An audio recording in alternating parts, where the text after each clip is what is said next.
सभी विद्यार्थियों को मेरा नमस्कार। मैं सुधीर छिंपा, महाराजा गंगा सिंह विश्वविद्यालय के इतिहास विभाग से। देखिए, पिछले वीडियो में हमने देखा था स्वामी दयानंद सरस्वती के बारे में। आज का जो वीडियो है हमारा, उसका टॉपिक रहेगा स्वामी विवेकानंद। देखिए, स्वामी विवेकानंद का जो जन्म है वह 12 जनवरी 1863 में कलकत्ता में हुआ था।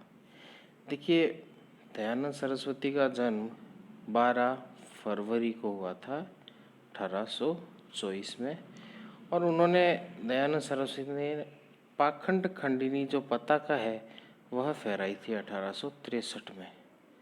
देखिए, उन्होंने जब पाखंड खंडिनी पताका फहराई उस साल जन्म हुआ है विवेकानंद का। ये कुछ ऐसे पॉइंट्स होते हैं जिसको याद करके हम कोरोलेट कर सकते हैं, एक दूसरे से जोड़ सकते हैं, ताकि आसानी से हमें ये जो चीज़ें हैं वह याद रह जाए। देखिए, विवेकानंद का जो मूल नाम है वह था नरेंद्र नाथ दत्त। इनके जो भाई थे भूपेंद्र नाथ दत्त, वह एक बहुत ही बड़े क्रांतिकारी थे। इनके जो पिता हैं वह थे विश्वनाथ कायस्थ तथा माता का नाम था भुवनेश्वरी। इनके जो गुरु थे वे थे रामकृष्ण परमहंस, जिनका मूल नाम था गदाधर चट्टोपाध्याय। देखिए, विवेकानंद जो हैं उनके नाम पर विवेकानंद रॉक मेमोरियल जो है वह कन्याकुमारी तमिलनाडु में बनाया गया है। रामकृष्ण परमहंस जो हैं उन्हें जो नरेंद्र, मुख्य नाम जो था इनका नरेंद्र था, लेकिन रामकृष्ण परमहंस ने इनके नाम को बदलकर इनका नाम विद्विषानंद रखा था, जिसे खेतड़ी के राजा अजीत सिंह ने बदलकर विवेकानंद रख दिया। खेतड़ी जो राजस्थान में है उसे विवेकानंद अपना दूसरा घर कहते थे।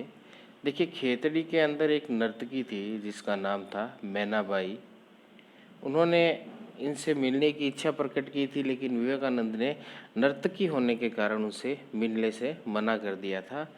तब उन्होंने विवेकानंद के जो निवास स्थान था उसके बाहर बैठ कर के उन्हें एक भजन सुनाया था जिसका नाम था प्रभु जी मोरे अवगुण चित्त ना धरो।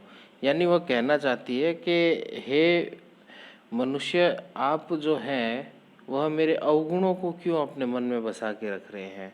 मैं नर्तकी हूँ, पर उससे पहले मैं एक इंसान हूँ। तो इस वजन से जो है विवेकानंद काफ़ी प्रभावित हुए और उन्होंने उनसे बात करना स्वीकार कर लिया, और बाद में विवेकानंद ने मैनाबाई को ज्ञानदायिनी माँ कह करके पुकारा था। देखिए, खेतड़ी के जो राजा थे अजीत सिंह जी, उन्होंने विवेकानंद को विदेश यात्रा पर जाने की जो थी व्यवस्था वह की तथा साफा भेंट किया था, जो ताउम्र विवेकानंद ने पहनकर रखा था। आगे हम देखते हैं 1893 में शिकागो अमेरिका के अंदर प्रथम विश्व धर्म महासभा में विवेकानंद ने भाग लिया था। देखिए, वहाँ पर जब उन्होंने वेदों से संबंधित जो भी बातें थी, जब वो उन्होंने अपने तरीके से समझानी शुरू की, तो लोग जो है वो इतने प्रभावित हुए कि न्यूयॉर्क हेराल्ड नाम से एक अखबार था, वह कहता है कि ऐसे ज्ञान से संपन्न देश में धर्म प्रचारक भेजना हमारी मूर्खता है, जहाँ से विवेकानंद आते हैं। देखिए, नेशनल हेराल्ड जो है वह अमेरिकन अखबार था। ब्रिटिश और अमेरिका में यह जो अखबार था काफ़ी प्रचलित था। तो ब्रिटेन से, अमेरिका से धर्म प्रचारक यानी ईसाई धर्म के जो प्रचारक थे वह पूरे विश्व में भेजे जाते थे ताकि ईसाईयत का प्रसार प्रचार किया जा सके। तो नेशनल हेराल्ड ने लिखा कि भारत एक ऐसा देश है जहाँ से विवेकानंद जैसे ज्ञानी लोग आते हैं, तो भारत में ईसाईयत के प्रचार के लिए हमें हमारा प्रचारक जो हम भेज रहे हैं वह हमारी सबसे बड़ी मूर्खता है। आगे हम देखेंगे 1896 में विवेकानंद ने न्यूयॉर्क में वेदांत सभाओं की स्थापना करना प्रारंभ कर दिया था।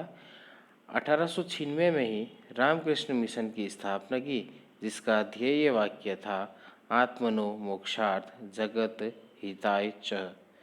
आगे हम देखेंगे रामकृष्ण मिशन का पहला जो मठ है, भारत में जो पहला मठ है वह बारानगर कलकत्ता में स्थापित किया गया था।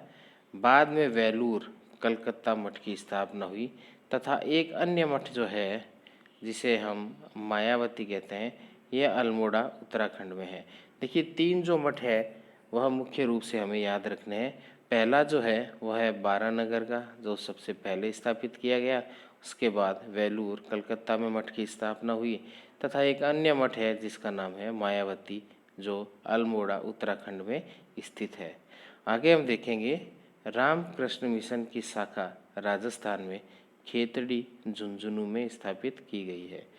देखिए आर्य समाज का मुख्यालय अजमेर में था और जो रामकृष्ण मिशन की जो शाखा है उसकी जो स्थापना राजस्थान में की गई थी वह खेतड़ी झुंझुनू से की गई थी, क्योंकि विवेकानंद जो है, हमने पहले भी देखा है कि विवेकानंद खेतड़ी को अपना दूसरा घर कहते हैं और यहाँ के जो राजा थे अजय सिंह जी, वह इनका काफ़ी आदर सत्कार किया करते थे।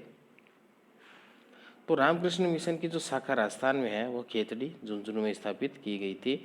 विवेकानंद के जो प्रमुख शिष्य है वह थी मार्गरेट नोबल, जिसे विवेकानंद ने सिस्टर निवेदिता का नाम दिया था।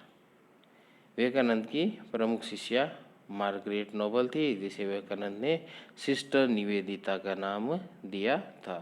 विवेकानंद जी की जो मृत्यु है वह 4 जुलाई 1902 में वेलूर मठ में हुई थी और उस समय उनकी जो आयु थी वह केवल मात्र 39 वर्ष थी। बड़ी ही जल्दी जो है उनका देहांत हो गया था, बहुत ही कम आयु में। आगे हम देखते हैं विवेकानंद की पुस्तकें। देखिए मैं समाजवादी हूँ, यह पुस्तक है विवेकानंद की, और जवाहरलाल नेहरू का जो कथन है वह भी यही है जो बड़ा फेमस था कि मैं समाजवादी हूँ। लेकिन यहाँ विवेकानंद की जो पुस्तक है उसका नाम है मैं समाजवादी हूँ। अगली जो पुस्तक थी उनकी वह थी राजयोग, उसके बाद ज्ञान योग और एक अन्य पुस्तक है जिसका नाम है कर्मयोग। अब हम देखते हैं अखबार जो विवेकानंद के द्वारा प्रचारित किए गए थे। देखिए मुख्य रूप से जो अखबार आएंगे उसमें पहला है प्रबुद्ध भारत तथा दूसरा है उद्बोधन। विवेकानंद के कुछ कथन है जो कई बार परीक्षाओं में पूछे जाते हैं और बहुत ही ज़्यादा महत्वपूर्ण है ये प्रश्न। सबसे पहला है कि कमजोरी पाप है। दूसरा है भारत को इस्पात के स्नायु तंत्र की आवश्यकता है। स्नायु तंत्र यानी फेफड़ों की। वो कहते हैं कि भारत जो है उसकी जो सामाजिक जलवायु जो है वह जो काफ़ी मात्रा में खराब हो चुकी है, तो हमें स्नायु तंत्र चाहिए। किसका? इस्पात का। वो कहते हैं हमें लोहे के फेफड़े चाहिए, तब कहीं जाकर के जो भारत है उसकी सांसें चल पाएगी। अगला कथन जो उनका है वह है हमारा धर्म रसोई में है, यानी वह कहना चाह रहे हैं कि हमारे यहाँ कुछ भी हो जाए, सारी जो चीज़ें हैं वो रसोई से जोड़ दी जाती है। महिलाओं को रसोई में रखते हैं, कुछ हो जाए तो उन्हें प्रवेश नहीं दिया जाता, रसोई में किसी और अन्य को आने की इजाज़त नहीं होती है। तो वो कहते हैं कि हमारा जो धर्म है वह रसोई में है। वो कहते हैं जब पड़ोसी भूखा मर रहा है तो मंदिर में भोग चढ़ाना पाप है। वो कह रहे हैं कि एक तरफ तो हमारे जो पड़ोसी हैं वह भूख से मर रहे हैं और हम मंदिरों के अंदर पैसे चढ़ा रहे हैं। अगला उनका जो कथन है वह कहते हैं जिस प्रकार सारी धाराएं सागर में मिलती है उसी प्रकार सारे धर्म ईश्वर की ओर ले जाते हैं। अगला जो उनका कथन है वह है उत्तिष्ठ जागृत प्राप्य वारिण्य बोधत। वह कहते हैं उठो जागो और जब तक प्रयास करते रहो जब तक आप उसे प्राप्त ना कर लो। देखिए विवेकानंद का दर्शन जो है वह नव वेदांत कहलाता है। विवेकानंद को वीर सन्यासी, तूफानी हिंदू तथा नव हिंदूवाद का प्रणेता कहा जाता है।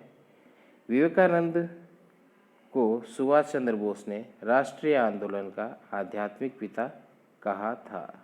आगे हम देखेंगे रविंद्रनाथ टैगोर ने कहा यदि आप भारत को जानना चाहते हो तो आप विवेकानंद को पढ़ो। देखिए, रविंद्रनाथ टैगोर जैसे महान व्यक्ति ने यह कथन कहा है विवेकानंद के बारे में कि यदि आप भारत को जानना चाहते हो तो आप विवेकानंद को पढ़ो। विवेकानंद के बारे में अगर आप जान लोगे, उनको पढ़ लोगे, उनकी शिक्षाओं को पढ़ लोगे, उनके कथनों को पढ़ लोगे, तो आप पूर्ण रूप से भारत को जान लोगे। देखिए, आज का जो वीडियो है उसमें हमने देखा विवेकानंद के बारे में। उससे पहले जो वीडियो था उसमें हमने देखा दयानंद सरस्वती, तथा उसके पहले जो वीडियो आया उसमें हमने राजा राम मोहन राय के बारे में देखा था। यह जो 3 वीडियो आपको प्रोवाइड करवाए जाएंगे उसकी PDF कंबाइंड रूप से अभी आपको आपके व्हाट्सएप ग्रुप पर उपलब्ध करवा दी जाएगी। जितने भी टॉपिक अभी आपने किए हैं उससे संबंधित अगर आपको कोई भी तरह की परेशानी हो तो आप व्हाट्सएप पर उससे संबंधित प्रश्न पूछ सकते हैं या मेरे नंबर पर कॉल करके भी आप जानकारी ले सकते हैं। धन्यवाद।